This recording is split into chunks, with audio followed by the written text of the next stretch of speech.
Olá pessoal, tudo bem? Está começando mais um Baba Arretado, seu podcast favorito do futebol nordestino. Aqui você vai ouvir muita informação, debate e tudo que envolve o futebol mais arretado de todos. Lembrando que estamos em época de pandemia e estamos gravando de casa. E já sabe, se puder, fique em casa. E para começar esse programa, já que ouvimos já o boletim, não estou aqui sozinho, estou com o meu amigo, meu parceiro Rafael Santos, conhecido como Muganga, ele adora esse apelido. E aí, Rafa, como é que você tá? Mais ansioso para mais um programa? Grande, Luiz, prazer imenso, inenarrável, prazer gigantesco, eu diria faraônico de estar aqui em mais uma edição do nosso programa, trazendo todas as notícias do futebol nordestino. Mesmo em pandemia, nós não paramos, Luiz. A gente está gravando aqui de casa e também não podemos esquecer, né? Já foi dito na apresentação, mas se puder, fique em casa. E agora vamos comentar o boletim do Gilvan. Qual foi aí, velho? Beleza?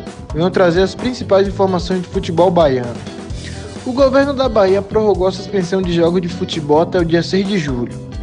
Os clubes já voltaram aos treinamentos, mas ainda não há uma previsão de quando o campeonato baiano será reiniciado. Paralisado desde o dia 17 de março, o estadual só poderá recomeçar após o início de julho. A medida anterior, que venceu no último domingo, foi prorrogada e valerá até o dia 6 de julho. O decreto já foi publicado no Diário Oficial do Estado. Bem, agora pelo lado tricolor, a medida provisória assinada pelo presidente da República, Jair Bolsonaro, que trouxe alterações nos direitos de transmissão de jogos do clube, agradou bastante o presidente Guilherme Belintani, que já havia se posicionado favorável através das redes sociais e voltou a exaltar a mudança que abre os caminhos para o tricolor transmitir os jogos através da internet. Abre aspas.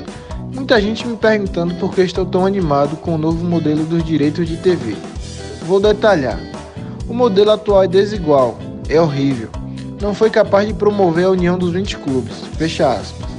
Bem, agora pelo lado do arquirrival Vitória, o clube anunciou na última sexta-feira a demissão do então técnico Geninho. No comunicado oficial no site do clube, o Vitória diz que chegou à rescisão amigável com o ex-treinador. Bruno Pivetti, auxiliar técnico do time, assumiu o comando para o restante da temporada. Contudo, em um vídeo enviado à TV Bahia, o ex-comandante Geninho afirmou que foi pego de surpresa, tendo em vista que abriu mão de cerca de 90% do seu salário nesse atual momento de pandemia. Bem, ainda pelo lado rubro-negro, os torcedores ficaram assustados com a informação de que o clube pode perder até 6 pontos na Série B, por causa de uma dívida referente à contratação do atacante Walter Bol, ainda na gestão do ex-presidente Ricardo David, no ano de 2018. O assunto veio à tona em um áudio enviado por Paulo Carneiro, atual mandatário, em um grupo de sócios. Contudo, são duas situações distintas. O Vitória deve ao Boca Juniors $347 mil, aproximadamente R$2 milhões. E a segunda é uma ação trabalhista, movida por Walter Bol, cobrando cerca de R$620 mil do clube. Bem, essas foram as informações do futebol baiano. Eu, Gilvan Rodrigues, direto para o Baba Arretado do Futebol na Veia. Obrigado, Gilvan, pelo boletim. E agora, hoje vamos começar pelo futebol baiano. Então eu gostaria de começar, Rafa, de destacar o que o governo baiano ele prorrogou, né, a volta do futebol. Apesar de já ter o treinamento dos clubes, essas coisas que nem foi noticiado no boletim, eu acho que foi uma decisão acertada do governo da Bahia, porque a gente ainda está muito incerto sobre o número de casos. A gente vê que as autoridades de saúde, elas não têm exatamente um parâmetro, elas não sabem exatamente se chega o tal pico, se tá ou não tá muito por estado. Então achei que o governo da Bahia acertou, viu, na decisão. Com certeza, Luiz, foi uma decisão tomada de forma correta. Nós vemos que essa decisão tem sido até tomada em outros estados, né, por outras organizações, e o futebol baiano não seria diferente. Seria muito prematura essa volta do Campeonato Baiano para uma disputa agora. A gente sabe que o melhor estado, digamos assim, para ser de retorno seria os treinos. E mesmo assim, de forma bem organizada, de revisamento de horários, né, de funcionários, de jogadores, eu acho que com certeza foi uma iniciativa tomada de forma muito correta pelo governo baiano. Isso é mesmo. E junto com isso também, já aproveitando que a gente está pegando um pouco da situação política também, sobre a volta do futebol, pandemia, tem também essa da Bahia, que o presidente do Bahia, o Guilherme Belintani, ele gostou da medida provisória que o Bolsonaro fez, acho que por pressão do Flamengo, do Rio de Janeiro, e que deu o que falar ao longo da semana, que ele altera a forma como os clubes conseguem o direito de transmissão, sempre a favor do mandante. Ele achou interessante, como foi noticiado no boletim, e olha, eu acho bem difícil, eu não sei, assim, eu não tenho exatamente uma opinião concreta sobre, porque eu acho que isso requer muita discussão e a forma como foi colocado essa medida provisória assim muito em cima, eu acho que foi uma decisão errônea do governo, apesar de a ideia no fundo ser boa. Olha, eu acho que essa decisão vai dar uma flexibilização muito grande dos meios de transmissão. A gente sabe que o Bahia, já noticiamos no podcast passado, o Bahia já estava achando uma brecha ali para fazer um serviço de streaming, né, dos seus jogos nas suas próprias redes sociais. Então isso vai ser meio que uma grande brecha para a equipe baiana fazer a sua própria transmissão. E não só para a equipe do Bahia, como de outros clubes no Nordeste e no Brasil inteiro. Que já é uma realidade, já estamos repetindo isso, né? Já é uma realidade essa transmissão de streaming, e o Bahia, que sempre inova no marketing, nas suas campanhas, tem esse desejo, sempre teve esse desejo, nunca foi escondido, e mais uma vez esse desejo foi retomado, né, depois dessa decisão, que é polêmica, com certeza, mas eu acho que vai ser um caminho cada vez mais recorrente aos clubes, essa própria transmissão. Porque é o futuro, né? A gente seria você negar essa transmissão streaming, seria você negar o futuro praticamente, né? Isso tem acontecido aqui no Brasil pouco, mas a gente vê mais nos outros países. Então, assim, eu achei que essa medida provisória para quem não sabe, é uma decisão política que você você altera um pouco uma lei, se eu não me engano, mas só que ela vale por pouco tempo. Então é por isso que é medida provisória. E eu achei que a medida é boa, só que como ela foi colocada sempre a favor do mandante, eu acho que isso acaba prejudicando os times menores. Eu acho difícil. Teve esse comentário a favor do presidente do Bahia, e teve também, mas teve críticas dos presidentes do Grêmio e do vice-presidente do Atlético Mineiro. Então assim, é bem polêmico. Sim, de um lado que favorece os clubes grandes que querem fazer sua transmissão própria, que querem fazer uma coisa com a cara do clube, mais identificada, mais no estilo do torcedor, aquele torcedor de bar, aquele torcedor que fala o que já vem na cabeça, o torcedor um pouco mais polêmico, que é uma característica bem mais apaixonado, até beirando ao clubismo, que é uma característica do torcedor, não só do Bahia, mas do torcedor nordestino. Então isso favorece as equipes grandes, que têm condição de fazer esse serviço de streaming, que têm condição de personalizar, ainda mais se tratando de que a gente sabe que as divisões de direitos, de valores, não são justas com essas equipes ditas grandes. Às vezes fica o nicho, né? Fica muito voltado para uma equipe e alguma sempre sai perdendo. Agora não é tão favorável para as equipes pequenas. Às vezes as equipes pequenas, principalmente aqui no Nordeste, elas não têm essa condição de fazer um serviço de streaming, não têm essa condição de fazer algo bem qualificado, assim, nos padrões que deveriam ser feitos. E aí elas sim vão sair perdendo. E é complicado, porque eu achei que se você pegar a medida provisória no frio, como ela foi colocada, eu acho boa. Mas a forma como foi escrita, e também a pressa que foi também nisso, acho que teve uma semana de escrita e foi colocado. Foi muito apressado. Eu acho que a ideia dá para ser prolongada, dá para ser melhor trabalhada, mas como foi colocado eu acho que não é bom. Mas eu sou super a favor das transmissões streaming, de cada clube ter sua transmissão personalizada junto com uma transmissão imparcial. Eu acho legal as duas formas.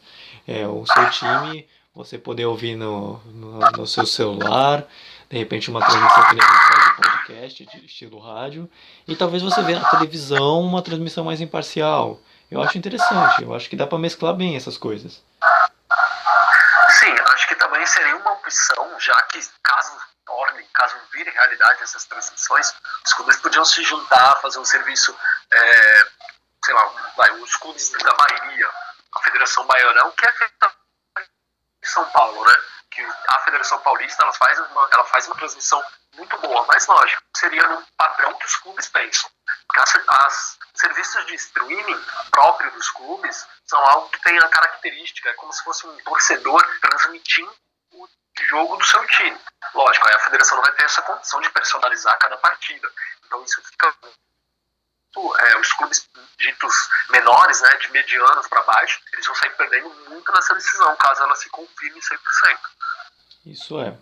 E agora já vamos passar agora pro Vitória. E o outro tema polêmico também, que é sobre a decisão do Geninho, da demissão do Geninho. Esse eu acho que é, futebolisticamente, o tema mais polêmico que a gente vai ter no programa. E porque demitiu o treinador no meio da pandemia, sendo que ele mesmo falou que abriu 90% da mão dos salários, eu acho que tem alguém errado nessa história aí. Eu tô achando que essa história não foi bem contada, não. Porque você demitiu o treinador durante justamente a época que você tá precisando cortar gasto, e tudo bem. Mas o treinador mesmo já fala que cortou 90% dos salários. É complicado. Tem alguém errado aí. Sim, a história ficou muito maldita. O clube meio que demitiu o Geninho, anunciou a demissão do treinador e tal, aquela história de sempre. Aí ele vai lá e diz que não sabia, que foi pego de surpresa. Então, um dos dois lados estão errado. O Pivete, que assumiu a equipe, né, no lugar de Geninho, a gente não sabe realmente, ainda não foi apurado, ainda não foi dito a verdadeira história por trás dessa demissão, de se o Geninho sabia e está dando um corpo mole, ou se a própria diretoria anunciou a demissão sem avisar ele, que a gente sabe que isso também acontece. Isso é comum até no futebol de acontecer. Mas nós temos essa notícia para passar, que realmente foi o Geninho que está certo, a diretoria está certa.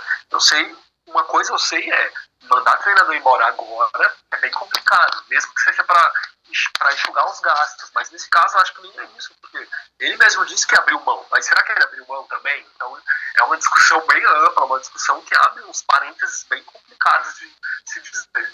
Olha, se a gente fosse falar de cada vez que acontece esse tipo de coisa, por exemplo, demitir treinador sem avisar, a gente teria um programa inteiro só para falar disso. E eu não tô surpreso, com esse tipo de decisão, mas o que eu tô surpreso é que você vai colocar na mão de um interino, que é o Pivete, eu adoro esse tipo de apelido, que você vai colocar nas mãos dele a temporada inteira do Vitória, sendo que tudo bem, a gente sabe que tem os gastos da pandemia, mas assim, você vai dar um peso muito grande para alguém que não precisava ter. Ele é um assistente, ele não precisava marcar. Talvez o Vitória até contrate depois um outro treinador. Mas olha, difícil, viu? Pra você contratar agora, justamente nessa época que tá faltando dinheiro pra todo mundo, eu achava melhor ficar com o próprio treinador, sendo que ele diz que abre mão dos salários. Com certeza, ainda mais esse treinador sendo um Geninho. No momento difícil, quando os clubes precisam de um treinador, tem uma história.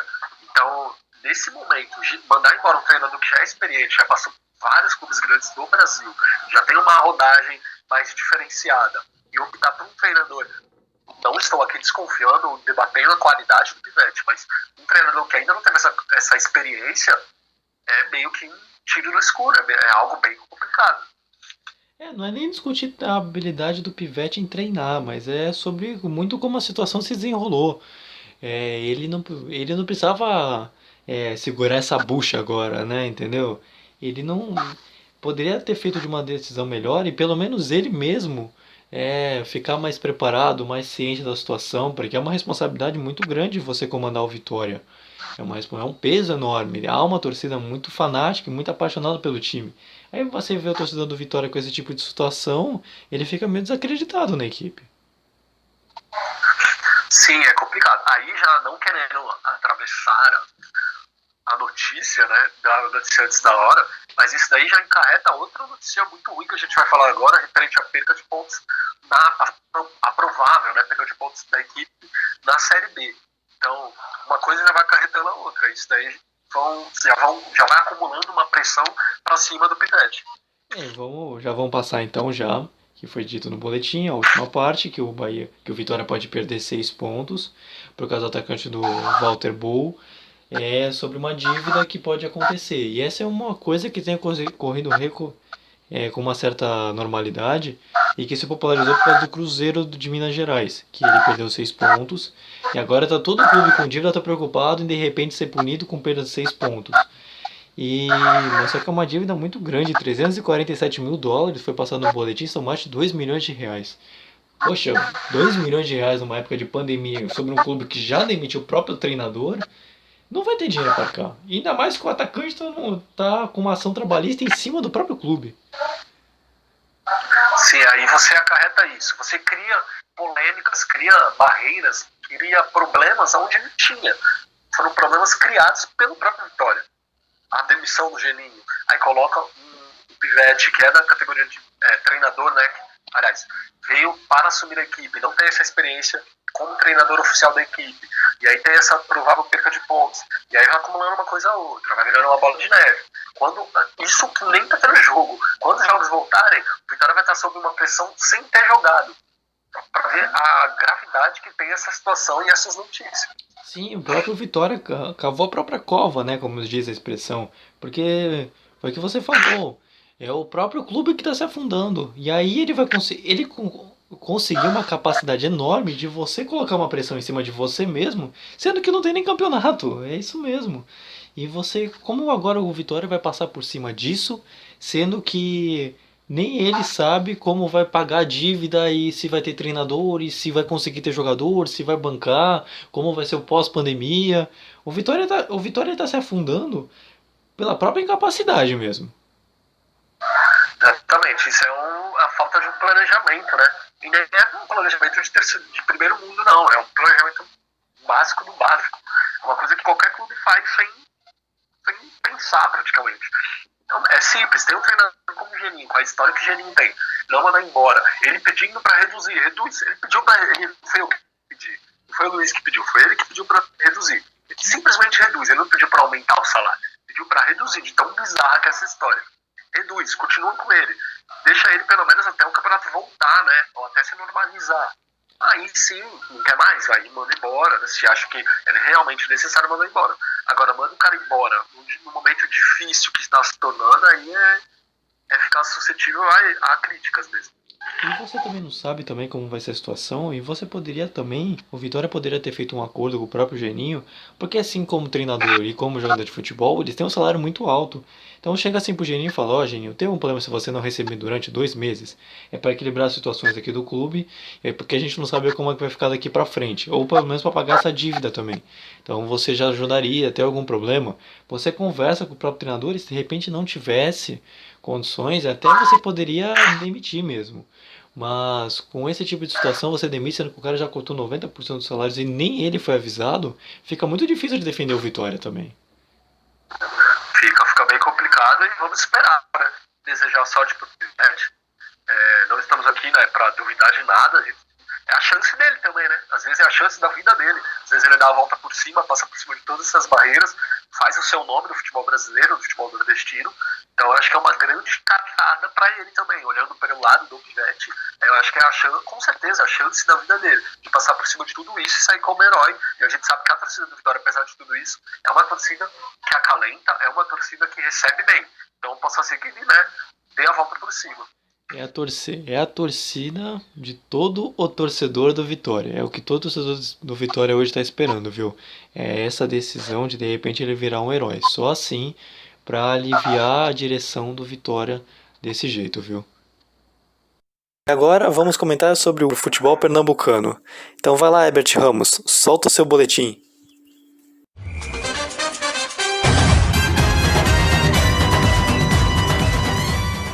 Olá pessoal do Futebol na Veia, meu nome é Herbert Ramos e trago para vocês as principais informações sobre o futebol pernambucano.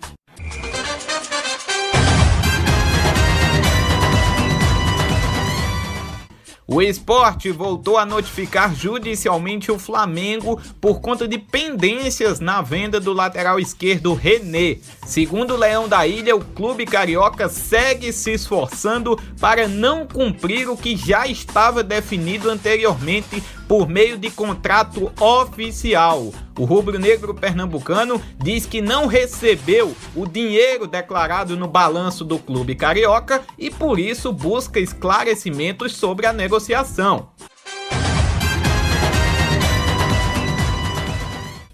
E o atacante Marquinhos, jogador que deu mais assistências para gol no Sport em 2020, deu uma forte resposta ao ser questionado se o time tem grande chance de ser rebaixado.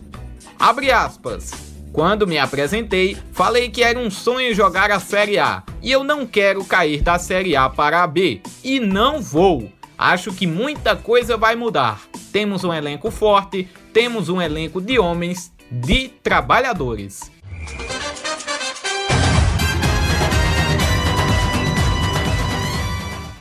No Náutico, o vice-presidente Diógenes Braga garantiu que o clube busca fortalecer ainda mais o seu elenco com novas contratações para chegar preparado na disputa da Série B 2020.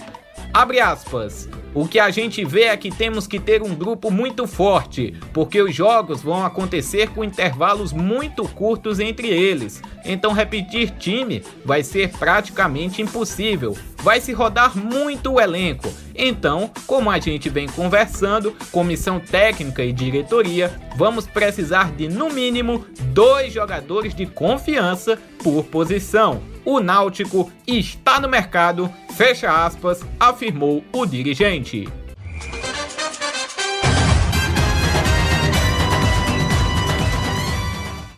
E o Santa Cruz retornou aos treinos na última quarta-feira, dia 17 de junho.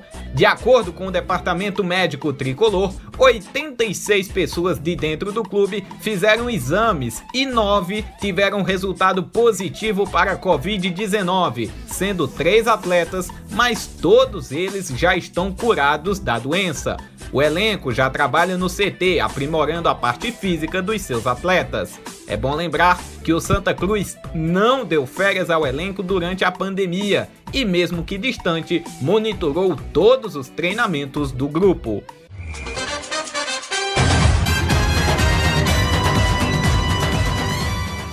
Em Altinho, apesar de todas as dificuldades, não está faltando dedicação para manter os campos em excelente qualidade. Toda a manutenção está sendo feita com mais puro capricho à espera do retorno das competições. É bom lembrar que a cidade é sede da Copa Master Regional de Futebol, que está em sua fase final e conta com a equipe São Sebastião, que representa a cidade de Palmares como uma das grandes favoritas da competição.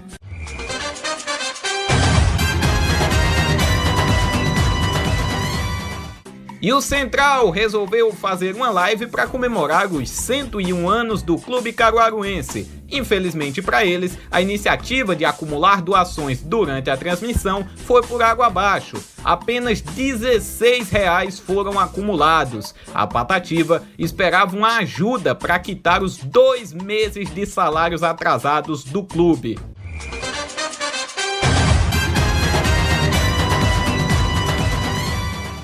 O Afogados anunciou mais 3 novidades para a temporada. Uma das novidades anunciadas foi a renovação com o atacante Grafite, de 25 anos, até o final da temporada.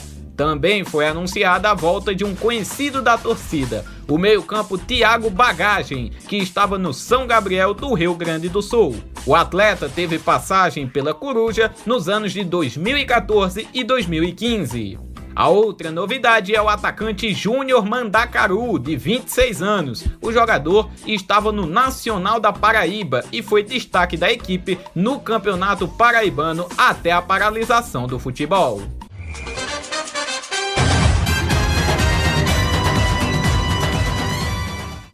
Por enquanto é isso, um forte abraço para você e aproveite para conferir outros destaques do site, até porque aqui é futebol na veia. Quer ficar por dentro de tudo o que acontece no Brasil e no mundo? Acesse futebolnaveia.com.br. Prognósticos, colunas históricas e o Mercadão da Bola. Acesse futebolnaveia.com.br. O jornalismo está no sangue. Obrigado, Herbert Ramos, pelo boletim. Vamos agora começar. Vou começar já com o tema polêmico, esse daqui é o que eu gosto. Foi que o Sport ele notificou o Flamengo sobre uma dívida que não pagou. Daí não adianta, toda vez que eu ouço sobre o Sport e Flamengo eu sempre me lembro de 87. Para mim 87 do Sport, claramente do Sport para mim. Mas vamos falar da notícia mesmo. Luiz, você acertou em cheio. Pra mim, a maior rivalidade de um clube nordestino com um clube fora do nosso eixo é Sport e Flamengo. Posso ser que alguém discorde da minha opinião, mas eu ainda não vi uma rivalidade envolvendo um clube nordestino e um clube de fora igual é o Sport e Flamengo. Porque, rapaz, sempre tem algo que aparece para aumentar ou para relembrar essa rivalidade. Mais uma vez, essa nova notificação, né, junto ao Flamengo, veio para dar uma pimentada a mais nessa rivalidade. Não adianta.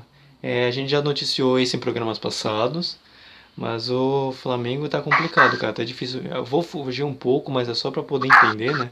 Que o Flamengo agora pediu pro retorno do futebol, retornou, agora tá no Campeonato Carioca, mas o Sport tá notificando o Flamengo já faz um tempo, a gente já noticiou aqui, e o Flamengo não paga, cara. É complicado. Tá difícil de entender, viu? Eu vou uma leve crítica aqui ao rubro-negro carioca, mas assim, a gente, por verdade, trata do nordestino, é difícil de saber sobre a real condição que o Flamengo está com relação a dinheiro. Então, a impressão que a gente sempre teve, que a gente tem, né, na verdade, devido às conquistas que tiveram no ano passado, as conquistas até esse ano mesmo, que o Flamengo vem amontoando troféus e seguida de troféus, então era de que o clube tinha um dinheiro pelo menos para pagar essa dívida, né? Mas tá abrindo um parênteses, está abrindo um ponto de interrogação gigantesco se realmente tem, ou se o clube vai repetir o que o Cruzeiro fez, né? Que colecionou títulos e daqui a pouco começou a dar uma balançada, e aí deu no que deu. Não estou agora no Flamengo, não, longe disso. Mas é porque a gente sabe que quando o clube começa a conquistar muito, começa a contratar só para tirar um jogador de um time rival, como o Flamengo fez, como o Cruzeiro já fez, como o próprio Palmeiras já fez, a gente sabe que depois a conta vem gigantesca. E aí mais um complexo o que está acontecendo, né, nesse caso, que a gente não consegue entender. Se fosse ao contrário, se fosse o Flamengo notificando o Sport porque estava devendo dinheiro de algum jogador, a gente até, infelizmente, entenderia, devido a que isso aqui às vezes acontece no futebol nordestino. Agora, quando inverte a situação, aí a gente fica meio que com um ponto de interrogação na cabeça. É que o Sport também é esperto, né? Ele já vai cobrar agora a dívida justamente na época de pandemia. Então, agora que tá todo mundo parado, o Sport não tem renda, eu vou lá e vou cobrar do Flamengo. É uma ação esperta, né? Eles estão sendo ligeiros, já falando pela gíria. Mas eu acho que pelo menos negocia, né? Pelo menos notifica e não responde. Eu acho meio até um pouco humilhante isso, sabe? Tipo, fingir que não tá acontecendo nada, mas tá acontecendo. Tá, e tá todo mundo vendo, né? E realmente fica uma coisa feia para um clube que é campeão da Libertadores, campeão brasileiro, campeão disso, daquilo, campeão de tudo. Fica uma coisa muito estranha. Pô, campeão da Libertadores e faz uma coisa dessa, né? É estranho de se ver, é meio difícil. Aí deixa uma pulga atrás da orelha do torcedor do Sport, porque a gente já falou aqui da rivalidade que tem. Aí o clube do Flamengo vai e faz uma coisa dessa, então é estranho, é difícil. E já vamos passar já para a próxima, que é essa ali que eu tô a fim de comentar desde que começou o programa, sobre a resposta do atacante Marquinhos. Ele foi simples, direto e cirúrgico, até um pouco grosso, na resposta do time vai cair de divisão. Mas eu vou te falar, eu tô com o Marquinhos. Para mim veio uma pergunta dessa, para responder, que a gente sabe que tem claras intenções, é óbvio que eu tenho que responder isso mesmo. O time não vai cair, aqui tem time de guerreiro, aqui tem time de homem, a gente vai lutar para não cair, tem que ser essa resposta mesmo. A resposta para mim é muito protocolar. Para uma pergunta sobre essa, ninguém quer cair de divisão. Para mim essa pergunta não tinha nem que ser feita para nenhum clube, por mais ou menos favorito que ele seja para cair de divisão. Realmente é uma pergunta maldosa, né? Eu não sei nem quem foi que fez essa pergunta, também nem quero saber, mas foi uma pergunta maldosa. Ou foi uma pergunta elitista, né? De alguém de fora da região, ou foi uma pergunta simplesmente por pura maldade, não é possível. Mas não é quando chegar aqui e falar, Luiz, você quer ser mandado embora daqui do Babarretado? Eu quero ser mandado embora hoje, ser mandado embora. Nem com a vontade de ser mandado embora. Não faz sentido. Eu vou perguntar pro cara, você acha que vai ser rebaixado? Eu acho que a gente vai cair. Tô até indo embora, tchau, gente. Tipo, não tem cabimento. Tem perguntas que são difíceis, é complicado, cara. E eu tô super com ele. Pra mim, eu tô super com o Marquinhos. Pra mim, tem que responder dessa forma mesmo. Algumas pessoas podem considerar que ele foi grosso na resposta, mas eu achei que não, eu achei que ele foi sincero e objetivo. Ele falou, vai cair? Não, não vou cair. A gente vai lutar pra não cair, óbvio. Essa tem que ser a resposta. Ah, o Eu acho. Sport não tá com um grande time. Ah, mas não vai, mas a resposta é não vamos cair, ou vamos tentar evitar isso. E seria estranho se ele respondesse algo diferente. E eu acho que ele nem foi grosso, eu acho que ele respondeu tranquilamente. Se fosse outro jogador.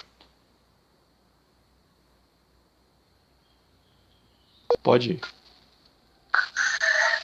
Então, eu acho que se fosse há épocas atrás, volta novamente. Se fosse os elencos anteriores do esporte, aí sim teria uma resposta bem atravessada.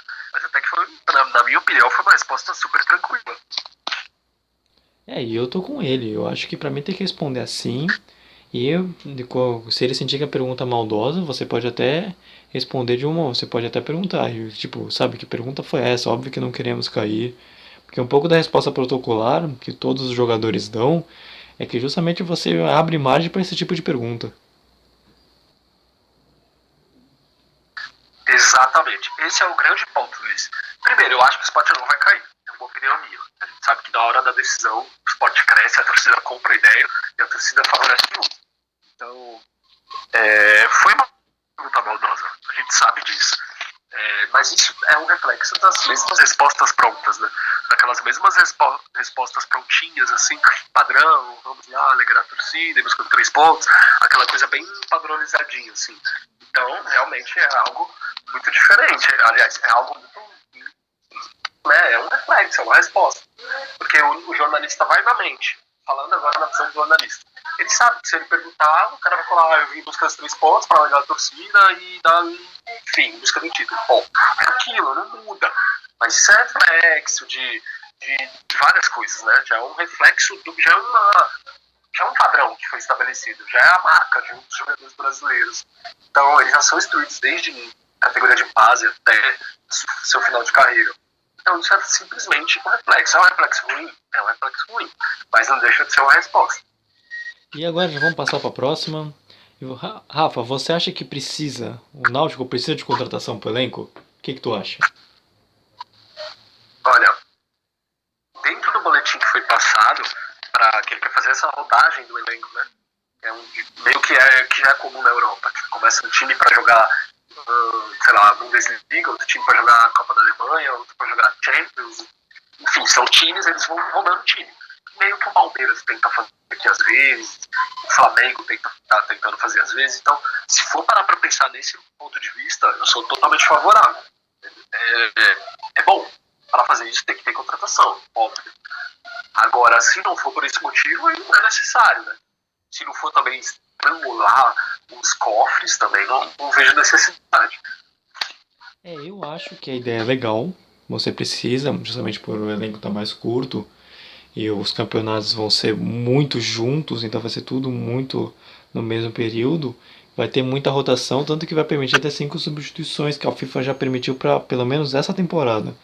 Então, assim, é legal, a ideia é boa, só que eu acho que, não digo nem pelo Náutico, a situação financeira do Náutico, mas pela situação financeira que se encontra aqui no Brasil, eu acho que você tentar fazer contratação e ter 2 jogadores de confiança por posição, como foi dito no boletim, eu acho que vai ser uma parada bem dura, eu acho que não vai ser barato nenhuma contratação se o Náutico quiser fazer. E ainda é um risco muito grande de não dar certo e você quebrar o clube. Exatamente, eu acho que o ponto principal, eu fico até um pouco repetitivo de falar isso, mas foi o que aconteceu com o Cruzeiro. O Cruzeiro, ele tinha exatamente isso, 2 a 3 posições 3 jogadores por posições, jogadores bons, jogadores de um nível elevado, que é o que o Flamengo está fazendo agora. Eu acho que o Flamengo tem que abrir bem o olho, mas enfim, só para não fugir do assunto, eu acho que o modelo é esse. O Cruzeiro conquistou tudo que tinha praticamente para conquistar, ficou entre o primeiro do Brasil, colecionou títulos, enfileirou troféus, só que eu acho que a conta veio depois, a conta veio complicada, o Cruzeiro caiu, nunca tinha caído. Então, às vezes as coisas, a gente vê por um lado só, que o clube, nossa, padrão europeu, vai rodar o elenco e vai ter um goleiro para uma competição, outro goleiro para outra, beleza, legal, é bonito, mas acho que tem que pensar, falar, bom, o Náutico tem condição de fazer isso? Tem, não. Mas e se começar a fazer? Eu não vejo essa condição. Acho que se até o Flamengo está devendo esporte, eu já não vejo mais condição nenhum time no Brasil. Acho que nem o Palmeiras, nem o Flamengo. Então, se for parar para pensar nesse ponto de vista, não sei se é viável para o Náutico fazer isso. Lógico, do que isso financeiro. Justamente. E já vamos passar pro Santinho agora, que voltou aos treinamentos na quarta. Eu acho que foi notícia, acho que foi o clube que a gente deu um monte de notícias sobre teste de Covid no programa passado. O Santinho foi o que demorou um pouco mais. Aí você julga se é positivo ou negativo. Mas 9 jogadores já deram positivo, mas já estão curados. E eles continuaram treinando em casa. Eu acho que o Santinho fez o método correto, ou pelo menos a média que foi os clubes nordestinos. Eu achei que todos eles fizeram a média correta. Pra mim, só eu continuar com os testes e fazer pelo menos uma vez com cada jogador por semana. Olha, Luiz, eu posso até estar sendo muito radical, né? Porque eu também não acompanho todos os clubes do Brasil, mas dentre os clubes que circulam assim na mídia, o Santa Cruz foi o que melhor se planejou e melhor se saiu bem, se tratando de prevenção, de testagem do Covid-19. Acho que os clubes não conseguiram ter, até por isso que eu acho que foi muito benéfica essa demora, assim, entre aspas, para o retorno. Santa Cruz se estruturou muito bem nesse quesito. E é mais um ponto que vai fluir lá na frente, vai influenciar resultados, e, enfim, vai surgir alguma coisa positiva, com certeza, para Santa Cruz. Sim, é o que a gente espera. E a gente espera que pelo menos esses 9 jogadores tenham recuperados e não peguem mais. E que o clube possa retornar agora, voltando pelo menos com treinos em pelo menos alguns grupos. Porque eles teoricamente estão em relativa forma, porque o clube não deu férias. Eles não tiveram pausa, então eles continuaram tendo um treino físico. Agora só precisa aprofundar o treino de resistência.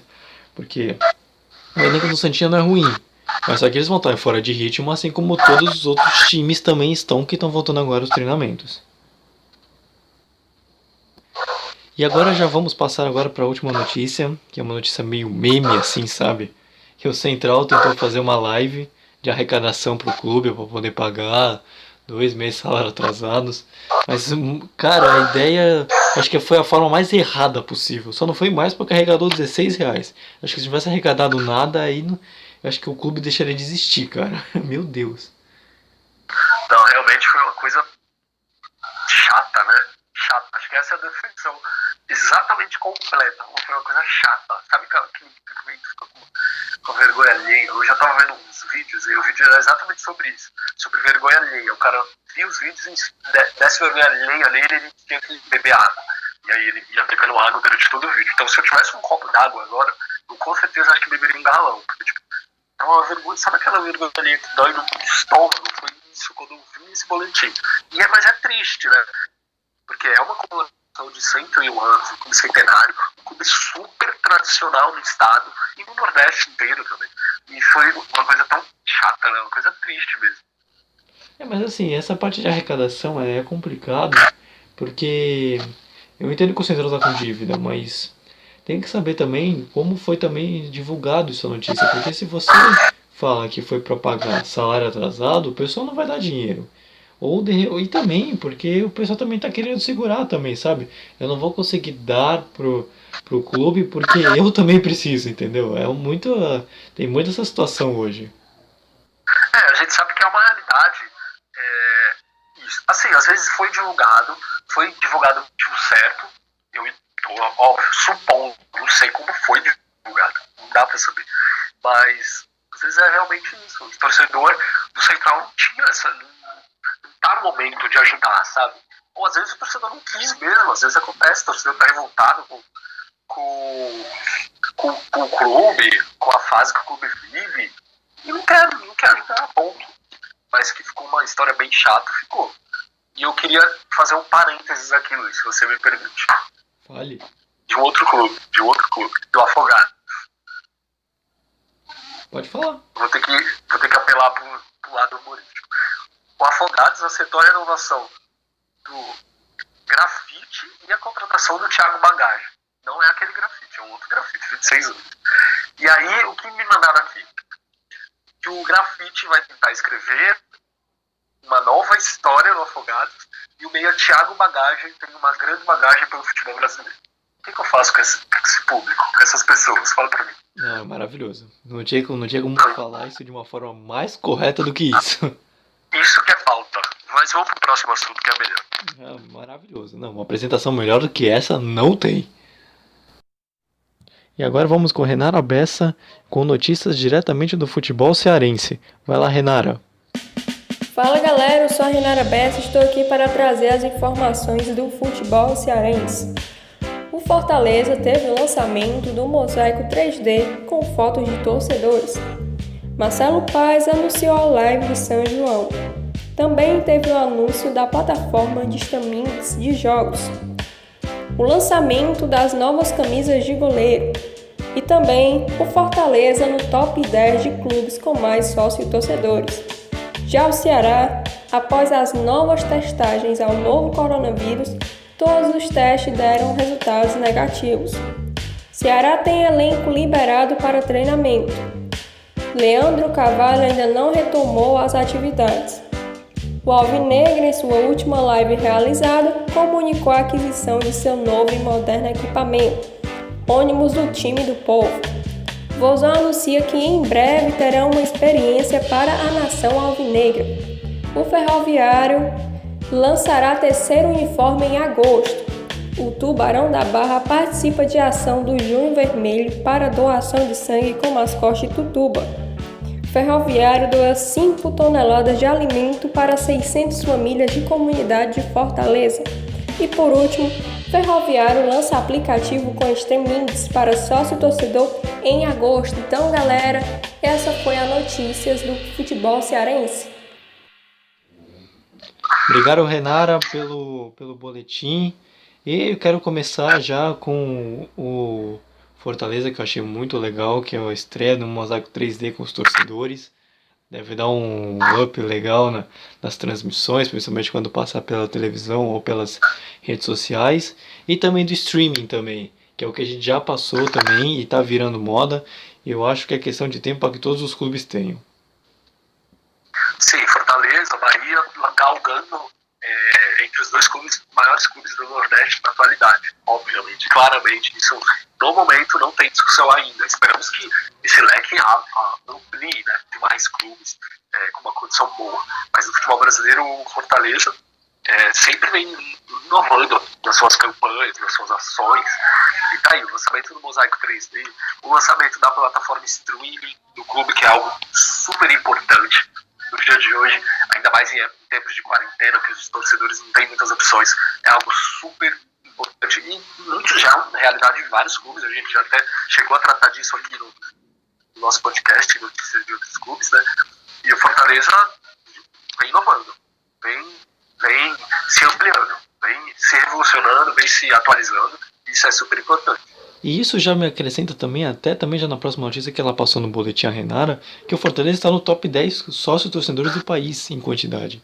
Então isso mostra também o quanto o Fortaleza também está trazendo também daquela boa fase dos últimos anos, por causa que agora está parado por causa da pandemia, e também está querendo se modernizar. Então tá fazendo uma estreia de mosaico 3D para de repente ter uma imagem legal, ficar legal. A gente já noticiou programas passados que tem um cara que está querendo investir no Fortaleza, tem esse novo processo de streaming, tá no top 10. Eu acho que o Fortaleza tem tudo, se não acontecer mais ou menos o que está acontecendo no Vitória, que está se afundando, de conseguir se tornar pelo menos o maior clube, pelo menos em questão de fase, do futebol no Nordeste, porque o Bahia tem mais títulos de mais relevância, mais peso. Mas o Fortaleza tá vindo como um foguete, assim, para se tornar um dos principais clubes do país. Com certeza, acho que o que vai brindar e tornar o Fortaleza o maior clube do Nordeste da história, acho que aí vão ser títulos. Mas em questão, tirando o quesito títulos, o Fortaleza na atualidade é o maior. Lógico, aí vem outros clubes que conquistaram títulos brasileiros, títulos nacionais. Aí vem o CSA, que já é o único clube que chegou em uma final internacional. Então aí são outros quesitos, são outros parâmetros. Mas na atualidade o Fortaleza está bem à frente, assim, ali junto com o Bahia. E também isso ajuda, porque apesar de também não ter essas finais, O Fortaleza junto também com esse tipo de coisa, ele também atrai também público também. Então pode ser questão de tempo para que ele chegue numa final, porque se você já está no top 10 de sócio do país, você já está fazendo um processo de streaming, você já tem uma renovação com um técnico vencedor, que é o Rogério Ceni, que tem uma tradição, o Rogério Ceni é iluminado para título, cara. E você vai fazendo outras ações, assim como o próprio streaming, você vê que o Fortaleza não está satisfeito com a fase e ele quer se modernizar. Isso é muito positivo, porque a gente não vê muito isso aqui no Brasil. Não, com certeza. E, por exemplo, o streaming vai trazer torcedores novos, torcedores de outras localidades, de outras regiões, de outros estados. Mas isso se conquista de uma forma maior com títulos. Mas a gente sabe que se continuar nesse patamar, vai vir uma Copa do Brasil. O Fortaleza tem uma condição de pegar uma Copa do Brasil, que é meio ali um estilo mais copeiro, que o Rogério Ceni sempre teve desde a época de jogador, e a gente vê que o estilo dele de treinador é um estilo bem copeiro. A gente sabe que dá, lógico, conquistou pontos corridos também, mas é um estilo copeiro. A gente sabe que hoje não é surreal falar, o Fortaleza pode ganhar uma Copa do Brasil. Pode, cara. Tem grande condição. Com o fator torcida, com o fator treinador, com o fator estrutura, com o fator elenco, super convencional, a chance é real hoje em dia. E aí ganha uma Copa do Brasil, entra numa competição internacional, mais uma vez, já entrou. Se vai numa competição internacional bem longe, cara, aí o patamar já eleva, já evolui. E também porque hoje eu até coloco o Fortaleza também como o provável favorito para ganhar a Copa do Nordeste. A Copa do Nordeste está retornando, a gente já fez até um comentário passado no boletim, no programa passado, desculpa. E eu acho que hoje o Fortaleza para mim é o favorito. Se você me chegasse assim, você aposta R$10 em quem? Eu apostava no Fortaleza. Você acha que essa é a aposta da maioria, né? Tirando os óbvios torcedores dos clubes, mas se for analisar de uma forma fria, de uma forma calculista, com certeza o Fortaleza é o grande favorito para a Copa do Nordeste. E aí ele dispara, ele fica ali entre o bolo ali para ganhar algumas outras competições e tentar arrancar uma vaguinha ali numa competição internacional no Brasileirão. Não é algo surreal, é uma realidade. Vem tendo em vista todas essas notícias. E pro pessoal que tá nos ouvindo não achar que a gente é puxa-saco do Fortaleza ou torcedor do Fortaleza, que eu acho que alguém deve achar, Eu acho. Vamos falar agora do Ceará, e o Ceará poderá voltar aos treinamentos. E eu acho isso muito bom, até porque também o governo do Ceará também fez um lockdown também, que pode ter sido meia boca, aí fica a sua opinião, mas deu um resultado. E agora o Ceará vai poder retornar aos treinos, assim também como o próprio Fortaleza também já deve ter retornado. Mas isso é muito bom porque agora definitivamente o Guto Ferreira, que a gente passou nos nossos primeiros programas, vai poder de fato conhecer o seu elenco. Sim, a gente fica falando aqui de Fortaleza, mas eu juro, eu não torço por Fortaleza. Eu torço para todos os times do Nordeste inteiro, todos que você pensar, do Ibis até Fortaleza, Ceará, todo mundo. Eu não excluo ninguém. Só que, só para ninguém achar que a gente torce, o Ceará também está indo muito bem. Tem uma estrutura muito boa. E nos últimos anos, nos últimos mesmo, todos desses, mais ou menos, uns 5 anos, se for Ceará e Fortaleza lado a lado, o Ceará, ele montou elencos bem melhores até. Então, e ele está, mais uma vez, ali no amplo do estado, que já está voltando ao treinamento, fez um planejamento muito bom do Ceará. É bom se destacar aqui no nosso podcast. Teve uma estruturação muito boa, então isso vai surtir efeito depois em rendimento técnico, tático. Então acho que o Ceará também, o Ceará se estruturou bem e isso influencia no resultado e influencia no campo. A gente espera que sim, porque, como você falou, o Ceará ele tem um elenco legal, ele tem bons jogadores. Se você for ver, a gente sempre pega aqui que o Ceará ele consegue fazer uma renovação de contrato, ou que tem algum jogador jovem que está de repente se destacando. Tem até o próprio Arthur Cabral também, que está lá na Suíça, que eu vejo algumas notícias, isso pode até render até um dinheiro para o Ceará, a gente pode tratar isso no próximo programa. Então assim, o Ceará, ele tem também seus frutos, mas ele também tem seus méritos também, assim. Ele vai poder voltar aos treinamentos agora. Eu acho que ele contratou um treinador que está querendo se provar aqui no Brasil de novo, o Guto Ferreira. Ele tem uma história, mas acabou caindo um pouco de desuso por causa também do jogo, por causa de outros treinadores que vieram, que também é normal. E é uma chance também do próprio elenco também voltar aos treinamentos, voltar a ganhar ritmo, pra de repente, que a gente põe o Fortaleza hoje como favorito, o Ceará deve ficar pilhado também por causa desse...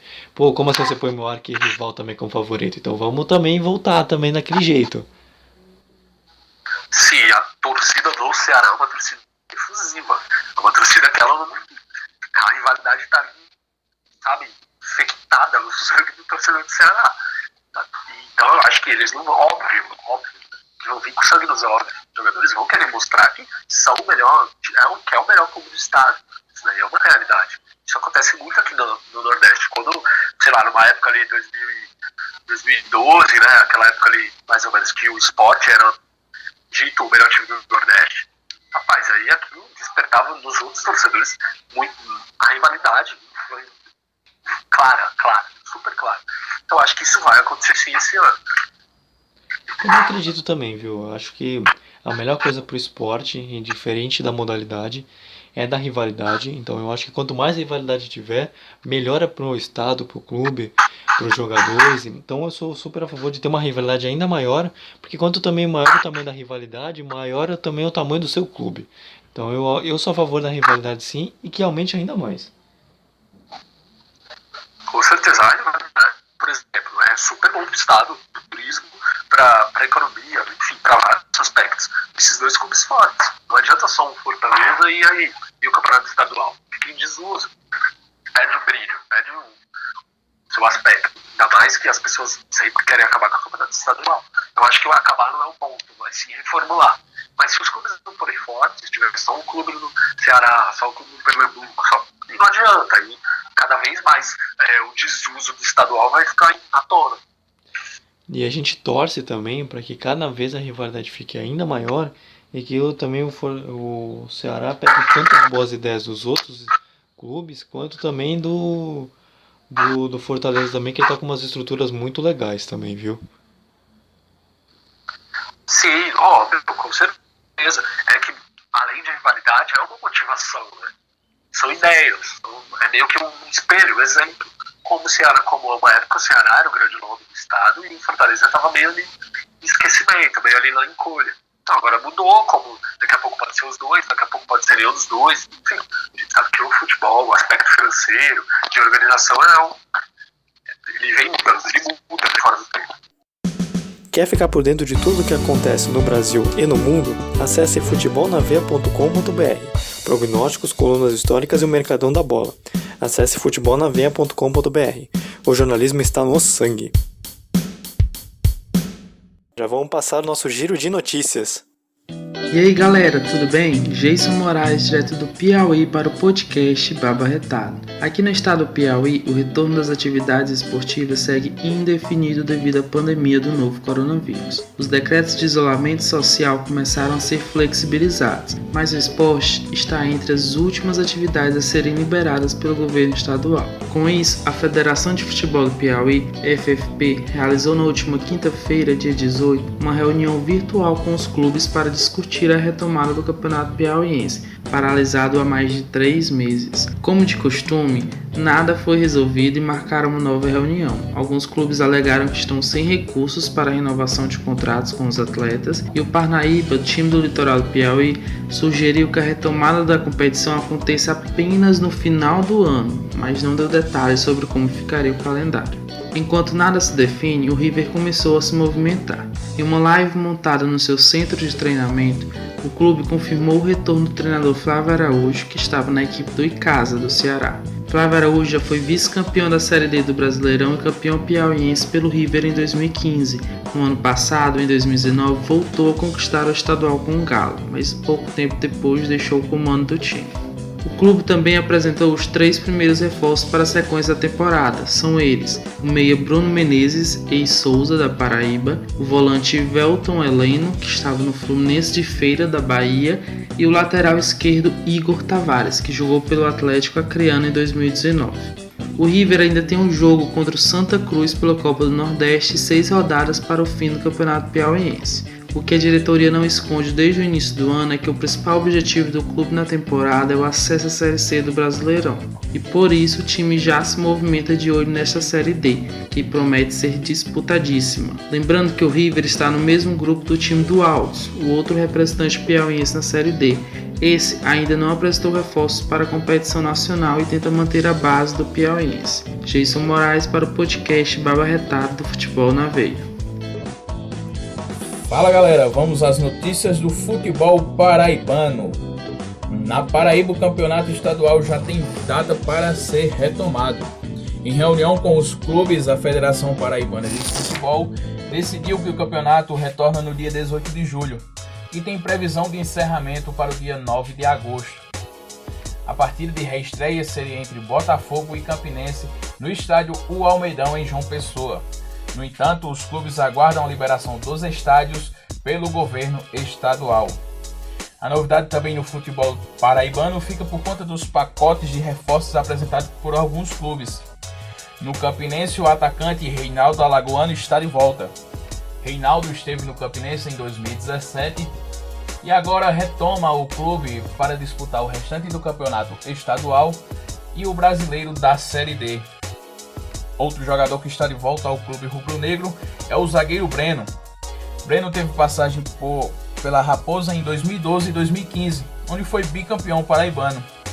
O experiente defensor tem 33 anos e tem passagem pelo Náutico de Pernambuco, Braga de Portugal, Resende do Rio de Janeiro, Fluminense de Feira e seu último clube foi o Lagarto de Sergipe. Outro jogador que está chegando na Raposa é o meia ofensivo Alaor. Alaor Silva dos Santos tem 24 anos e tem passagens por Luverdense, Vila Nova, Rio Claro, 15 de Jaú. Seu último clube foi o Pouso Alegre de Minas Gerais. Outra novidade na Raposa é o volante Caio Breno. Caio Breno tem 26 anos e tem passagem pelo Vitória da Conquista, Ercílio Luz de Santa Catarina, CSE de Alagoas e seu último clube foi o Asa de Arapiraca. Uma grande novidade também trata-se de Pedro Kobel. O atleta de 17 anos assina seu primeiro contrato como profissional com o Campinense Clube. Ele é cria do CSA de Alagoas e está chegando na Raposa. Outro jogador que é sondado no Campinense trata-se do meia Bismarck, que foi campeão do Nordeste em 2013 pela Raposa.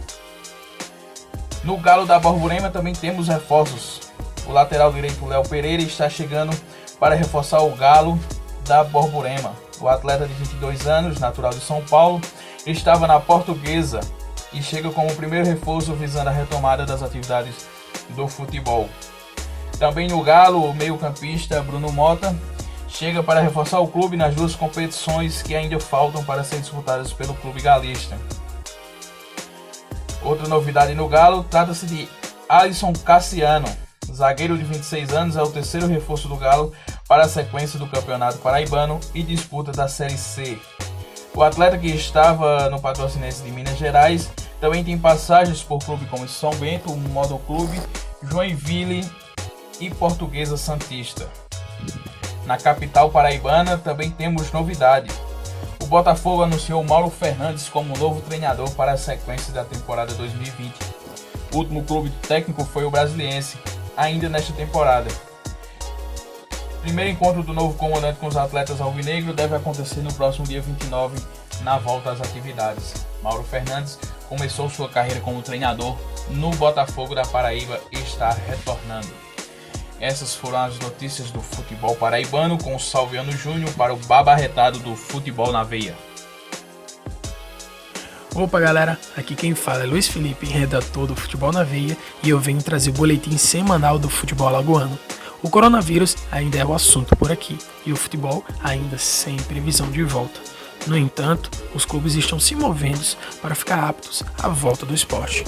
E pelo lado vermelho da capital alagoana, os jogadores e comissão técnica do CRB passaram por exames nessas últimas semanas, na segunda-feira, num laboratório particular de Maceió.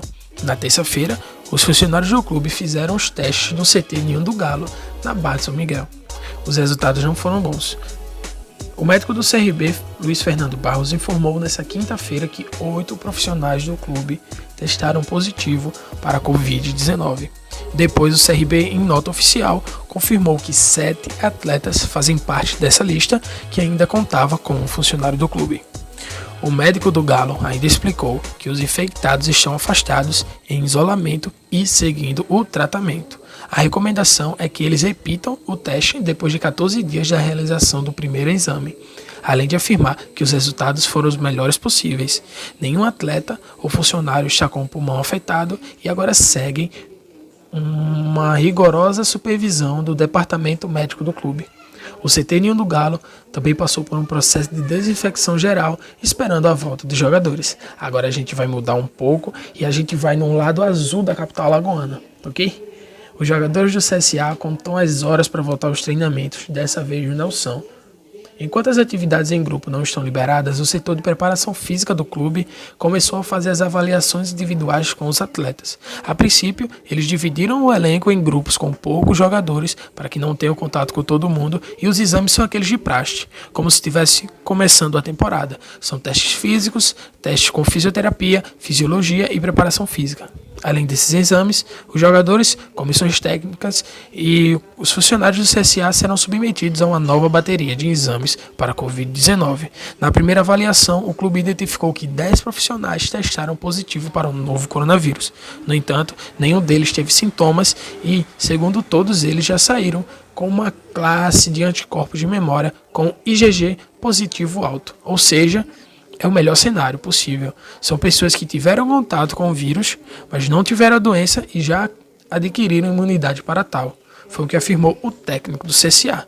Ou seja, entre os dois clubes ficaram um total de 18 pessoas contaminadas com o novo coronavírus, sem nenhum caso de complicação respiratória. Agora os clubes esperam um novo decreto estadual para voltar aos...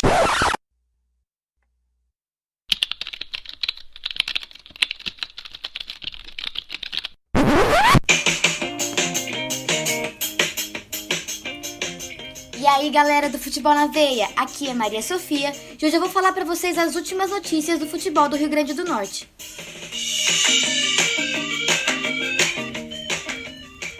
O Departamento Médico do ABC emitiu comunicado na última quinta-feira para reafirmar que é contrário ao retorno do futebol no Rio Grande do Norte. Em nota, o Clube Alvinegro lembra que a curva de contaminação de Covid-19 no estado ainda não reduziu e sugere a retomada apenas em agosto. Enquanto isso, o América mira reforços. O executivo de futebol do clube, Fabiano de Mello, revelou pretensões e negociações com alguns nomes. O dirigente falou em jogadores de confiança que trabalharam com ele no CSA, pelo qual conseguiu acesso em sequência da Série D para a Série A. E foi esse feito que chamou a atenção do América, que vai disputar a 4ª divisão do futebol brasileiro pela 4ª vez em 2020. Nomes como o do volante Marcos Antônio e do meio Boquita são exemplos de jogadores que fazem parte dos planos de Fabiano.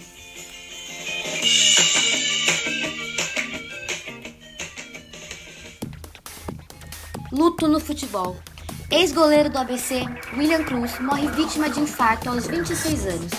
William deixou o futebol em 2019, após defender o São Bernardo, e vinha trabalhando como barbeiro e modelo em São Paulo.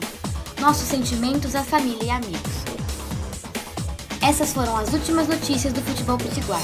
Aqui é Maria Sofia, para o Baba Retado, Futebol na Veia. E vamos ficando por aqui, pessoal. Espero que vocês tenham gostado. Nos siga nas redes sociais, futebolnaveia.com.br no Instagram, FNV no Twitter. E se estiver acompanhando no YouTube, já sabe, deixa o seu like, se inscreva no canal e compartilhe nossos vídeos. E se estiver escutando pelo Spotify ou Anchor, nos siga e fique por dentro de tudo que ocorre no futebol. Pessoal, vamos ficando por aqui. Até a semana que vem e tchau, gente!